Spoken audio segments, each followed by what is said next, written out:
একটা বারের জন্য হলেও বগুড়ার মানুষ আমাকে এবার সুযোগ দেবেন, আমি এটা মনে প্রাণে বিশ্বাস করি। মানুষ ব্যক্তি দেখে ভোট দেবে। এখন মানুষ আর আগের মতো অন্ধ নেই। আমার সর্বস্ব নিয়োগ করেছি বগুড়াবাসীর উন্নয়নের জন্য, বগুড়াবাসীর কল্যাণের জন্য।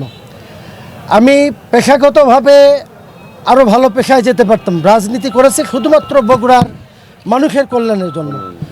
আমি বিশ্বাস করি বগুড়ার মানুষ আমার বিগত দিনের এই ত্যাগ কোরবানির দিকে তাকিয়ে একটা বারের জন্য হলেও বগুড়ার মানুষ আমাকে এবার সুযোগ দেবেন, আমি এটা মনে প্রাণে বিশ্বাস করি।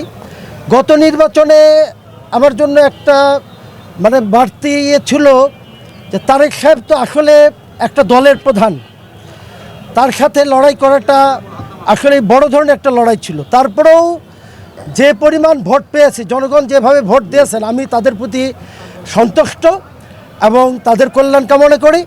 এখন যেহেতু তারেক সাহেব নেই, আমি মনে করি বগুড়ার মানুষ আমাকেই এবার ভোট দিয়ে নির্বাচিত করবে এবং বগুড়ার মানুষের পাশে থেকে সেবা করার সুযোগ দেবে বলে আমি বিশ্বাস করি।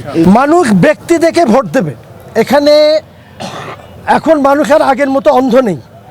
মানুষ ব্যক্তির বিভিন্ন গুণাবলী দেখে, ব্যক্তির বিভিন্ন যে পজিটিভ দিকগুলো, এগুলো দেখেই ভোট দেবে। আমার বিশ্বাস যে বগুড়ার মানুষ এক্ষেত্রে এবার প্রার্থী বাছের ক্ষেত্রে তারা ভুল করবে না ইনশাআল্লাহ।